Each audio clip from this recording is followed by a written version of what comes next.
Last night, you spent 2 hours deciding what to wear to the party. This morning, it'll take you 2 minutes to list it on Depop and make your money back. Just grab your phone, snap a few photos, and we'll take care of the rest. The sheer dress and platform heels you'll never wear again?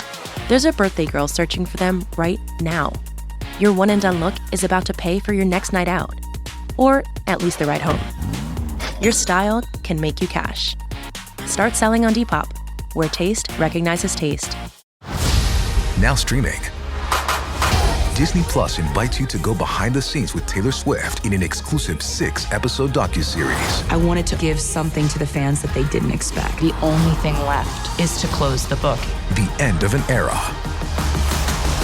And don't miss Taylor Swift, The Eras Tour, the final show, featuring for the first time the Tortured Poets Department. Now streaming, only on Disney Plus. Welcome back, True Crime Army. I am your host, Margot, and this is Military Murder, a show where I discuss crimes committed by military members and veterans, all with one goal in mind, to remind you to remain vigilant always. Last week, I started a miniseries on the Jeffrey MacDonald case circa 1970 out of Fort Bragg, North Carolina. I am picking up where I left off last week, so if you're one of those gotta hear the story from the start kind of people, pause, listen to part 1 first, then meet me back here for part 2. Fair warning that this case involves the discussion of violence against children. Please listen with care. Join me today as I bring you part 2 of the MacDonald family massacre. And in this episode, we are going deep, I mean really deep, 18 volumes deep into one of the most controversial legal proceedings in American history. And that is the Article 32 hearing that resulted in what is now called the Rock Report. Now, let's dig in. Military murder is an independent project and is not endorsed by the Department of Defense or any military component. The views expressed are those of the host. The content of this podcast is not meant to be legal or medical advice. Warning, this episode contains graphic details of murder and is not suitable for young listeners. Listener discretion is advised.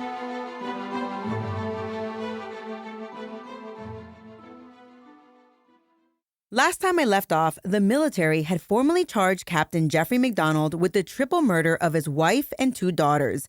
The charges came as a shock to Jeff, Colette's family, and the community as a whole. After the charges in May, the case moved quickly into the Article 32 hearing, a proceeding that would ultimately reshape everything about this case. 2 weeks after the charges, the Article 32 began, but it was only for a few short hours to resolve a few preliminary matters. The hearing was then postponed for 6 weeks at the request of both sides. From the start, Jeff maintained his innocence. He insisted that intruders had entered his home and slaughtered his family. According to him, they were drugged, unpredictable, almost ritualistic hippies in their violence. And now, for the first time, that story would be tested against the government's evidence. The hearing began in July of 1970, and it stretched for weeks. But before I get into the weeds of the Article 32 hearing, I first have to talk to you about the man running the show, Colonel Warren Rock. He was the investigating officer, or the IO for short, and he wasn't a judge. He wasn't an attorney at all. He was an infantry officer tasked with deciding if the charges against MacDonald could hold water in court. And Colonel Rock was an interesting fellow because he ran this Article 32 hearing as if it was a full-blown court-martial. So let's get into it. The government, aka the prosecution, they started the hearing with a very specific goal in mind: to destroy Captain Jeffrey MacDonald's timeline, his credibility, and to show that he staged the crime scene to look like a chaotic intruder hippie attack after he himself was the one that killed his family. The government's lead attorney, Captain Clifford Summers, wanted to build a chronological trap. He started with the absolute beginning, the phone call. They called Carolyn Landon, a telephone operator. She testified that at exactly 3:40 a.m., an emergency signal came in from 544 Castle Drive. She heard a voice. It was faint, almost a whisper, saying, 544 Castle Drive, stabbing. This sets the clock. Everything that follows has to fit into this window. Then came the first responders. Lieutenant Joseph Polk was one of the first MPs through the door. MP stands for military police. He described a scene that was just chaotic. He saw Colette MacDonald on the floor of the master bedroom and Jeff MacDonald lying across her face down. But here's where the government starts poking holes in Jeffrey's story. Hawk noted that the telephone receiver in the bedroom was off the hook, dangling. Later, investigators would argue that MacDonald used that phone to stage the scene. Ken Micah was also called to the stand. Now, he was an MP, and he helped to lay the timeline and the condition of the house as well. He first made entry into the house at 0350. He entered through the rear utility door after a failed attempt to enter through the locked front door. He testified that he gave Jeff mouth-to-mouth resuscitation until the medics arrived. During cross-examination, the defense took their digs, using Ken Micah to show the IO that the crime scene had not been preserved. Micah testified that items now seen in the official photos were not in the positions he first saw them when he arrived. For example, he saw Colette's midriff exposed and did not see a blue pajama top or a white towel covering her when he first arrived. He further said he saw a wallet lying on the living room floor. While he was at the house, there were only 12 to 13 people inside, but he did indicate that when he first got there, he saw a flower pot that was on the floor with the contents of the flower pot spilled out. And as he walked by, Micah actually says that he saw someone, he thinks it might have been an ambulance driver, pick up the flower pot and set it up right next to the couch, which means that that person actually was messing with the crime scene. The government then brought in the medical heavy hitters. Captain William Neal was the doctor who pronounced the victims dead. He testified that when he moved the bodies to check for vital signs, he didn't see any type of outline drawn yet, which again proved the defense's argument about failure to preserve the scene. Remember, back in the day, I'm not even sure if they still do this, but back in the day, they used to draw that white outline to show where the body was. Well, during the Article 32 hearing, then we heard from the pathologist, Major George Gamble and Captain William Hancock, who testified about the victims' injuries, which I'm not going to get into in this episode because I talked about that already in part 1. But it was through this testimony that the government leaned into their theory. Why would a couple of hippie home invaders commit a slaughter like this? Why would they use a 31-inch piece of 2x2 wood to beat an entire family? They also emphasized the relative severity of the injuries. Colette and the children had suffered brutal repeated blows and stab wounds. Jeff, on the other hand, by comparison, had a collapsed lung and some cuts and bruises. But the government suggested these injuries were comparatively superficial and possibly even self-inflicted and staged by Jeffrey MacDonald, who, by the way, was a skilled doctor. The prosecution also called the two main CID investigators, William Ivory and Robert Shaw. These guys were the ones who processed the scene for days. Ivory testified about something called staged evidence. He pointed to the living room coffee table. Jeff MacDonald claimed that that coffee table was knocked over during a life-or-death struggle with 3 men. Ivory testified that he conducted an experiment where he flipped that table over and over and over again. His experiment, he said, he tried over 30 times. And he testified that it never landed on its side the way it was found in the crime scene photos. It always landed on its top during his experiment. So, his conclusion, someone had to have carefully placed the table in that manner. But wait, because during the Article 32 hearing, they all took a trip out to the MacDonald crime scene. And during this visit to the scene, Colonel Rock primarily visited to get a lay of the land. He walked through all the rooms to understand the physical dimensions and the layout. CID investigator Shaw was present, and he explained that 2 days prior to Colonel Rock's visit, the furniture had been rearranged to recreate how it was when first responders arrived. Of course, items like the weapons were not present during the visit, but everything else was like the same kind of layout. Physical evidence was also introduced and discussed at the Article 32 hearing, and of primary importance to the government were the fibers. Oh, the fibers. The CID lab found blue thread fibers from MacDonald's torn pajama top everywhere. They were under Colette's body, on the floor, and even one single fiber was found on Kristen's hand. The government argued that if MacDonald was attacked in the living room as he had stated, there, of course, should be fibers there, but there weren't. They were all in the bedrooms where the murders happened. And the weapons? Well, we talked about the weapons last time. The government gave their theory on how the weapons got outside. They think that Jeff killed everyone, placed the weapons outside, then came back inside and used the Geneva Forge knife on himself, which would explain why that knife was found inside the bedroom. Remember, that's the knife that he said he found inside of Colette's chest and then he removed, but somehow there were no fingerprints on that. Well, anyway, interestingly enough, one of the witnesses said that Jeff's wound was so perfect that it wasn't bleeding a ton, like it wasn't like excessive blood, and that Jeff had a hard time convincing the paramedics themselves that there was anything wrong with him to begin with. So where was he injured exactly? Well, the way they testified to it, Jeff used a blade to stab his own right chest, inflicting a wound just deep enough to cause a partial lung collapse, also known as a pneumothorax, but shallow enough to avoid his heart and liver. And the blood evidence? Well, I already told you where all the 4 different blood types were located and the fact that the word pig was written in Colette's blood. But CID investigators testified that Colette MacDonald's blood was found in multiple locations. Kristen's blood was found in her own room, consistent with her being killed in bed while she slept, and Kimberly's injuries suggested that she had been attacked in a separate area, then laid back in her bed. The prosecution used this to argue that the killings were sequential, controlled, not the work of multiple hippie intruders acting unpredictably. And let me remind you about Jeff's bare footprint leaving Kristen's room in Colette's blood. But what about Jeff's blood? They found Jeff's blood type on the kitchen sink, on the bathroom sink, and on a cabinet where surgical gloves were kept. But was Jeff's blood found in the living room?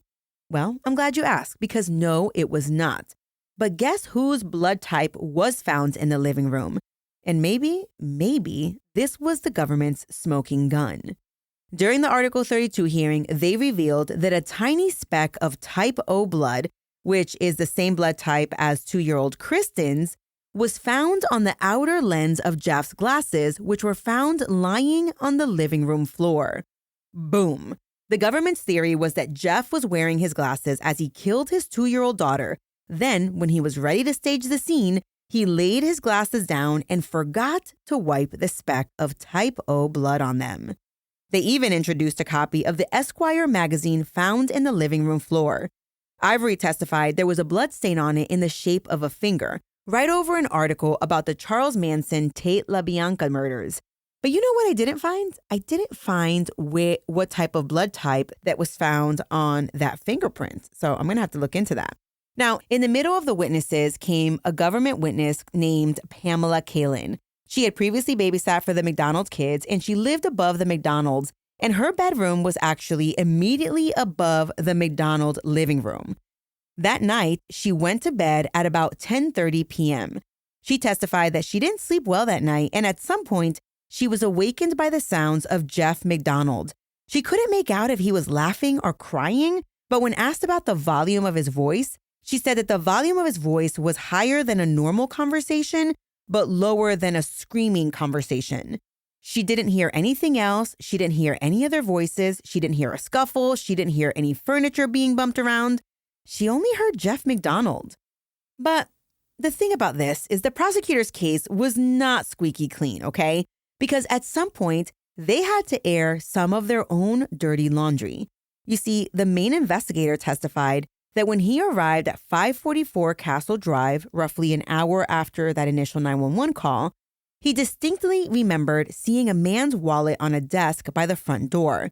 Now, you have to remember, Micah testified he saw the wallet on the floor and he was one of the first 2 people to arrive there. Now, this investigator said when he got there an hour later, the wallet was on the table, like a table by the front door. And at some point on the morning of the murders, while they were investigating, someone realized the wallet went missing. The victims were still inside the home. Investigators were processing the scene, and somehow the wallet went missing. I mean, who took it?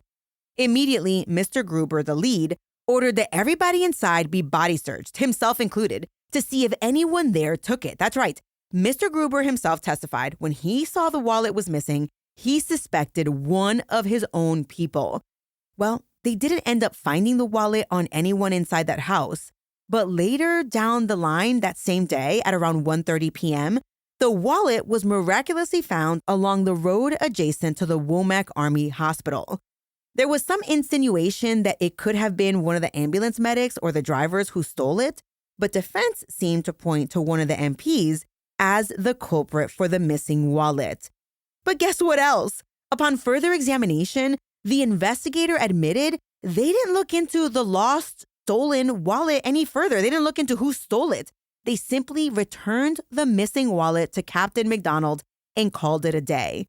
And the defense would use this fact to bolster their claim that this was a crappy investigation that lacked control of the crime scene, lacked control of the evidence, and lacked control of their people.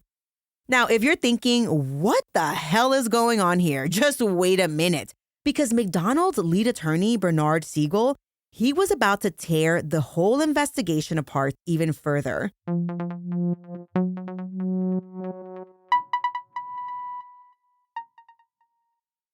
The defense did not hide the ball during their part of the Article 32 hearing.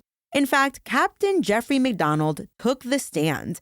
4 hours across 2 days, he sat there and told his story. He described waking up to his wife screaming, seeing a girl with long blonde hair, a floppy hat, and a candle, and being attacked by 3 men while they chanted, "Acid is groovy, kill the pigs." He swore he was knocked unconscious, and when he woke up, he went room to room trying to save his family.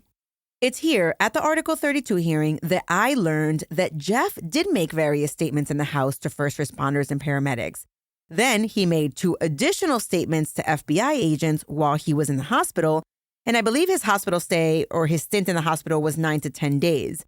Then he conducted that long recorded April 6th interview that I told you about in part 1, and then he took the stand 3 separate times during the Article 32 hearing. During the Article 32 hearing, Jeff did admit that by the end of the April 6th meeting with CID, they had scheduled him for a polygraph. And that's when he learned that he was a prime suspect in the case. And he didn't learn that until the following day after his April 6th meeting, that he heard about it and learned about it on the news. In addition to allowing their client to testify to show he had nothing to hide, Siegel's strategy was to show that the CID agents were so blindly convinced that it was Jeff who slaughtered his family that they ignored every other lead. And defense had a huge ace up their sleeve. A man by the name of Specialist Ken Micah. Yeah, Ken Micah. You might recall that Kenneth Micah first testified for the government. I just told you about him, right? Micah was the MP who had arrived at the crime scene within 10 minutes of that emergency call. But now, with the defense, Micah testified that as he was responding to the call, just 4 or 5 blocks away from the MacDonald house, he actually saw a young woman in a floppy hat wearing a dark raincoat and standing on a street corner in the rain. He said it was incredibly unusual for that time of night, so much so that Micah turned to his partner and said, quote, "What the heck is she doing standing here?" End quote. When Micah later heard MacDonald's description of the girl in the hat while he was at the house, giving him mouth-to-mouth resuscitation, Micah turned to Lieutenant Polk inside the house and said, "I saw her." He also reported the sighting to a colonel at 5 a.m., and then later that same night, he repeated that statement to the FBI. But here's the kicker, everyone. The government apparently told Micah not to volunteer that information about the girl. Siegel used this to argue that the prosecution was suppressing evidence. But the legal advisor found this issue was not germane for the Article 32 hearing.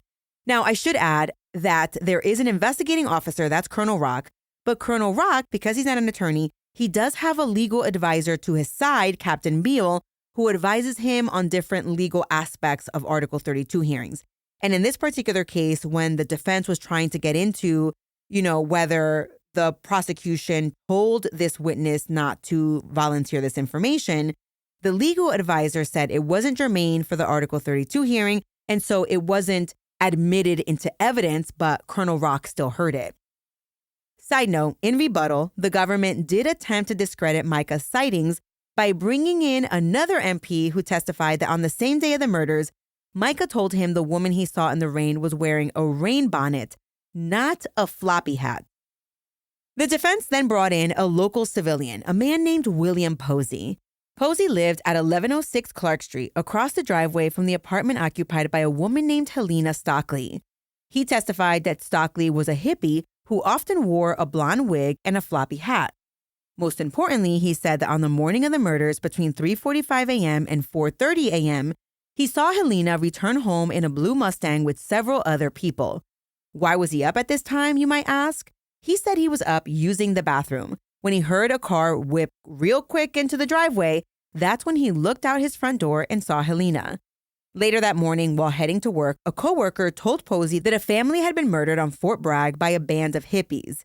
This comment immediately triggered Posey's memory of seeing Helena return home in the wee hours of the morning, but he decided not to say anything at first.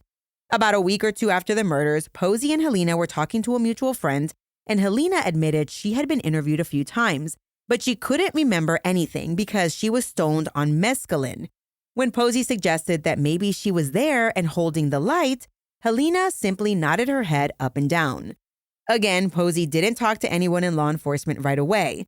But one day, he heard that MacDonald's defense attorneys were staying at a local motel for the Article 32 hearing, and he was like a delivery worker of sorts. So he decided to pay them a visit.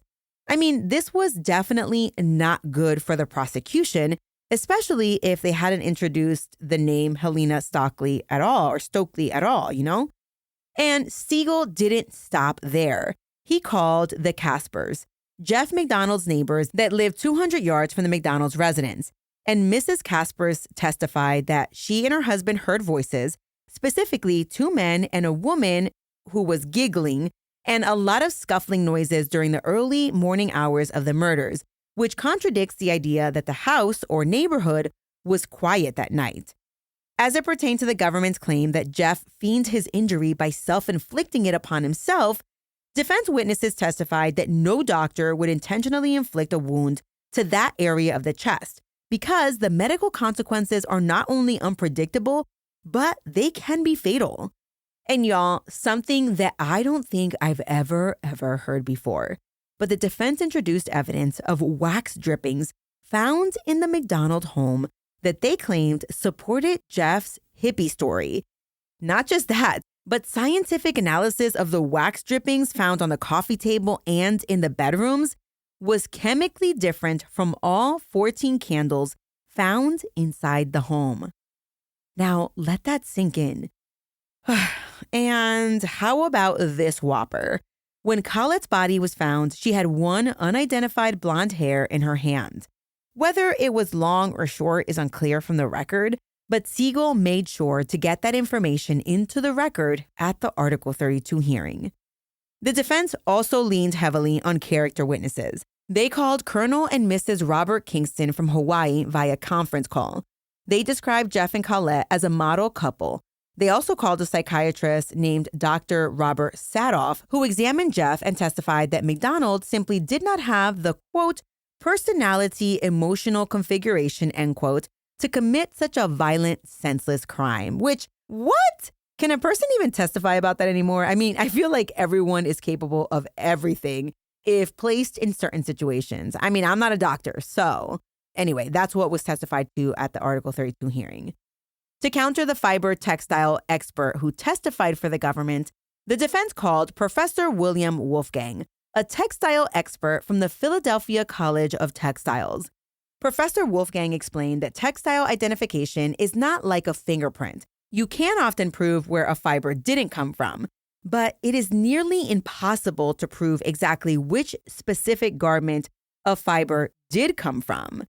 He testified that the tiny scraps found at the crime scene were too small for a reliable scientific match, as an expert typically needs at least a yard of yarn or a gram of material to be certain.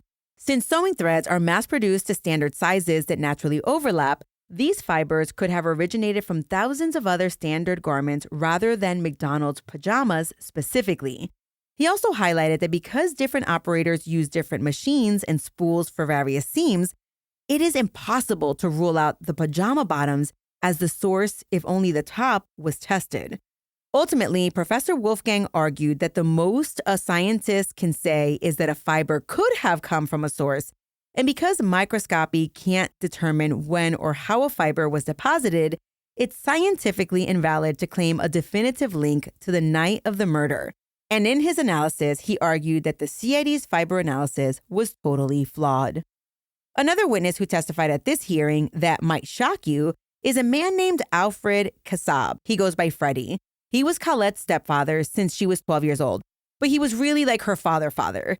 His testimony was fully supportive of Jeffrey MacDonald. He described Jeff as a good father, a good husband. Yeah, they had typical young married couple issues primarily revolving around finances, but nothing out of the ordinary. He emphasized the lack of violence in the relationship. He said he never even witnessed Jeff raise his voice at the kids. And in fact, he ended his testimony by saying, quote, "If I had another daughter, I'd still want the same son-in-law," end quote. After presenting witnesses, the defense continued to challenge the physical evidence. CID lab technicians were questioned extensively about blood typing results. At the time, you have to remember, this was pre-DNA analysis, so testing could only determine blood groups, not exact matches. The defense emphasized that while certain blood types were found in specific locations, A, B, O, AB, those results did not conclusively establish who had deposited the blood or how it had gotten there, especially given the compromised state of the crime scene. Now, you heard earlier on how I said that this Article 32 hearing lasted several weeks. Well, as I was doing some digging, I did find out that it wasn't a continuous, drawn-out hearing going Monday through Friday every day for 6 weeks. The government took a few weeks in July, then there was a delay. In August, the defense presented 5 days of testimony and evidence, and then there was a 3-week delay for a mental evaluation on Jeff. Then they returned for a few days of additional testimony in September. But in between when the defense presented their evidence and during that 3-week hiatus, guess what happened? During that hiatus, Colonel Rock decided to take another trip to the crime scene. This time, he went with the legal advisor and they were accompanied by CID. But because the prosecution and the defense weren't present, the CID agent was not allowed to talk about the case with the IO. He was just there to observe, I guess. And guess what happened while they were visiting the crime scene? Colonel Rock took it upon himself to test out the table experiment. And wouldn't you know it, when he kicked over the table, it struck a nearby chair and it landed on its edge. Not only directly contradicting the investigators' theory and their tests, remember they did 30 tests, but showing that maybe Jeffrey MacDonald wasn't lying after all. In addition to this experiment, the IO again walked from room to room. He measured some walls. He noted rubber surgical gloves under the kitchen sink. He also read many of the Valentine's Day cards displayed around the house. And he simulated the lighting conditions as per MacDonald's testimony. Remember that Jeffrey MacDonald had said that there was a light on in the kitchen when he was being attacked. Colonel Rock simulated the lighting situation, and then he got in a prone position on the couch, and with the lighting conditions, he noted that he was able to discern the facial features of his legal advisor who was standing at the end of the couch. So he indicated that the kitchen light was a game changer. This was definitely a very, very involved and interesting investigating officer, to say the least. By the time both sides rested, the case had become deeply complex. And let me remind you, this was just an Article 32 hearing. The government had presented a theory supported by some forensic interpretation. The defense had responded with a multi-layered attack, challenging the integrity of the investigation, introducing alternative suspects, and highlighting inconsistencies in the evidence. And then came closing arguments. The government argued that despite imperfections in the investigation, the overall evidence pointed clearly to Jeffrey MacDonald. They emphasized the lack of physical evidence supporting intruders, no identifiable fingerprints, no confirmed forced entry, no reliable sightings beyond vague testimony. They argued that the crime scene, even if imperfectly preserved, still told a coherent story, one in which Jeff was the only person present with both motive and opportunity. They pointed to the blood evidence, the sequence of attacks, and the relative nature of Jeff's minor injuries as consistent with a staged scene. In essence, their position was this: even if some details were messy, the big picture was clear, and this case should proceed to a court-martial. The defense countered just as forcefully. Siegel argued that the government's case relied on assumptions layered on top of a fundamentally flawed investigation. He reminded the investigating officer that evidence had been lost, contaminated, and mishandled. He pointed to the testimony of Ken Micah and the existence of this woman named Helena Stockley as evidence that Jeff's account could not simply be dismissed. And then, in a moment that could echo beyond the hearing itself, the defense emphasized a central theme. If the evidence is unreliable, and if there are alternative explanations, then you cannot proceed to a court-martial. Not just because the case is weak, but because moving forward would be unjust. I mean, this is the 1970s version of the O.J. Simpson case, if the glove don't fit, you must acquit. I mean, this was that.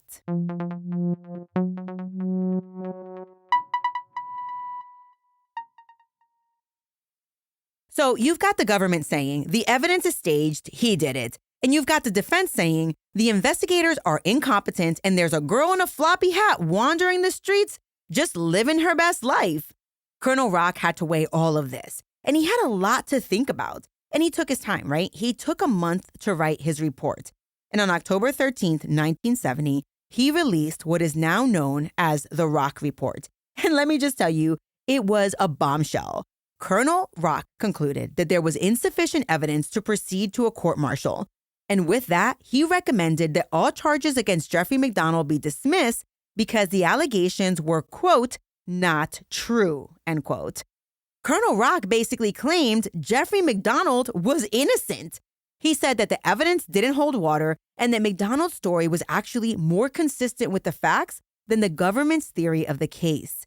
He stated that the murders were likely committed by drug-crazed individuals and specifically recommended further investigation by the civilians into this woman named Helena Stockley and her associates. It was an extraordinary conclusion, one that went beyond procedural caution and into substantive judgment. Well, this Article 32 recommendation was a huge victory for Jeffrey MacDonald. But it wasn't the end, because the Article 32 recommendation is just that, a recommendation. The convening authority, who's a general officer, could order another hearing or push forward to a court-martial regardless of what the 32 says. But in this case, Army officials agreed there wasn't enough evidence to proceed to a court-martial. And in late October 1970, the Army formally dropped all charges against Captain Jeffrey MacDonald. With that, Jeffrey was released from custody or restriction or whatever they had him on. He was a completely free man. I haven't been able to figure out why Jeff left the military so soon after this, if he had already been planning to leave the military in early 1970 or what. But in December of 1970, Jeffrey MacDonald received an honorable discharge from the Army, and he walked out a free man. In between the time of the charges being dropped and his release from the Army, Jeff did a bit of a, let's call it a media tour. Notably, he went on the Dick Cavett Show, a national TV talk show, to tell his side of the story. On TV, he struck somewhat of a flippant tone, complaining about how the Army had mistreated him and insisting he'd suffered 23 wounds himself in the ordeal, some of which were potentially fatal, he said. You know, as people were watching this or listening to it, some people felt he came off as callous about his dead family in that interview, laughing and seemingly more angry at the Army than grief-stricken at losing his entire family. After leaving the Army, Jeff attempted to rebuild his life. He moved to New York City briefly, then in July of 1971, he moved out to Long Beach, California. There, he got a job as an ER doctor, and according to many reports, he tried to put his past behind him, and for a brief moment, it seemed it was all over. By 1971 and 1972, he was a free man, practicing medicine, and he was even back on the dating scene. But, and this is a big but here, not everyone was satisfied with the Army's conclusion. Colette's family, for starters, who had initially supported Jeff tremendously, they began to have their doubts. In particular, Colette's stepfather, remember Mr. Kassab, who testified and supported Jeff? Yeah, by this point, he changed his mind about Jeff in a dramatic way. Kassab and his wife, Colette's mother, had been staunch defenders of Jeff at first, believing in his innocence. But after the Article 32 hearing, Kassab grew uneasy. Jeff was going around appearing on TV shows acting like a complete victim, And he wasn't very forthcoming with Mr. Kassab about details of the case. And when Mr. Kassab was like, okay, well, let me get a copy of that Article 32 transcript, which was over 2,000 pages, by the way, Jeff was making some flimsy excuses. According to Mr. Kassab, as later recounted in the book Fatal Vision, Jeff at one point told Kassab an outrageous lie. Strap in, y'all, because this story is crazy. Jeff claimed that he and some army buddies had hunted down and killed one of the real intruders on their own, which was like this type of vigilante revenge killing. I mean, what in the world? Yes, everyone. Apparently, Jeff's investigation, Jeff did his own mini investigation. His investigation led him to a bar in Fayetteville where he said he dragged the guy out of the bar, beat a confession out of him, and then, quote, terminated him with extreme prejudice, end quote. Oh my gosh, I cannot make this stuff up. Mr. Kassab heard this story from Jeff and he was stunned. Not only was he stunned, he was skeptical of this claim, which, side note, the claim was indeed false. And I bet until this day that Jeffrey MacDonald wishes he could go back in time and untell this lie. Well, at this moment, when Mr. Kassab heard this story from Jeff, he smelled a rat. By early 1971, Freddie Kassab went from Jeff's biggest supporter to his worst nightmare. In early 1971, Kassab finally obtained the full Article 32 transcript, and he read every last word of that transcript. Poring over Jeff's sworn testimony and other statements made by Jeff, he began comparing Jeff's statements to what he himself observed and other accounts, and he found major inconsistencies. That's when Kassab started to see the evidence in the same light as the government. Bit by bit, pajama fiber after pajama fiber, footprints in his daughter's blood, Jeff's minor injuries compared to the family's injuries. Kassab became convinced that Jeff, his own son-in-law, who he said he would love if he was a son-in-law again, was his daughter and granddaughter's real killer.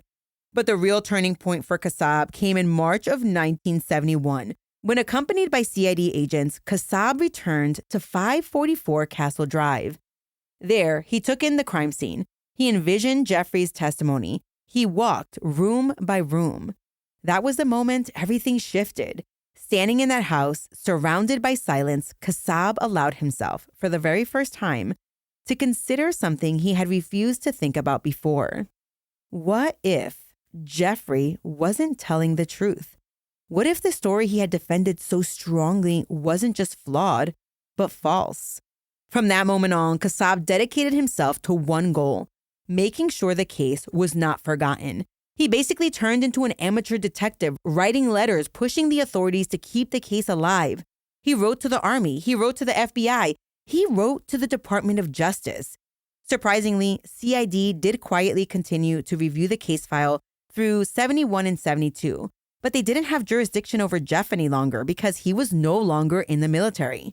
Regardless, Mr. Kassab's cries weren't falling on deaf ears because his relentless pressure eventually paid off. In 1974, the Department of Justice opened a fresh inquiry, and a federal grand jury in North Carolina was convened to examine the MacDonald murders. But this time, it would be viewed as a civilian case and not a military case. Unlike Article 32 hearings, grand jury proceedings are secret, but we know that they heard evidence for several months.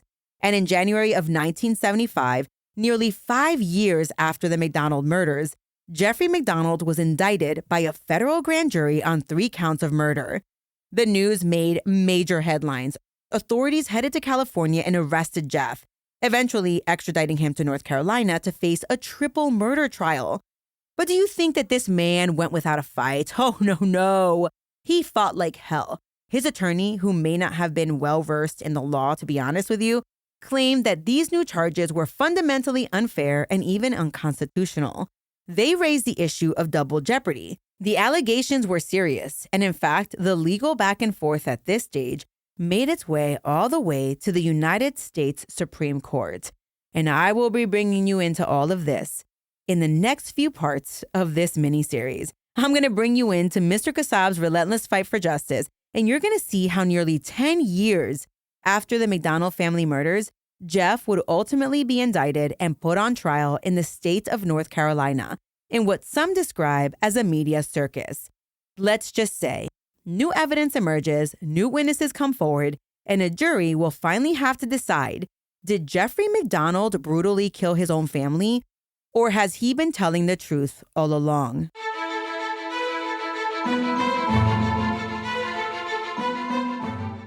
Thank you so much, True Crime Army, for being here and for listening in on this miniseries. I think I have another 1 to 2 more parts before I am completely done. Trust me, you won't want to miss it.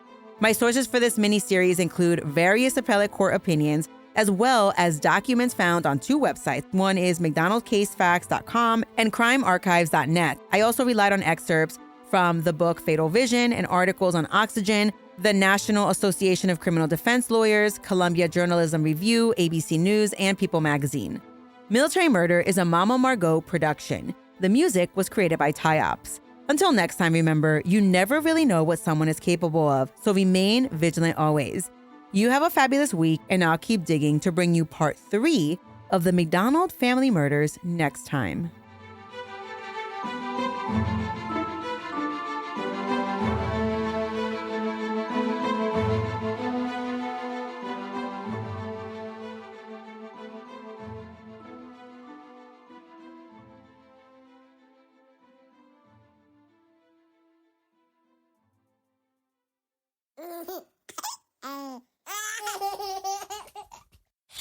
Mama's working on her podcast.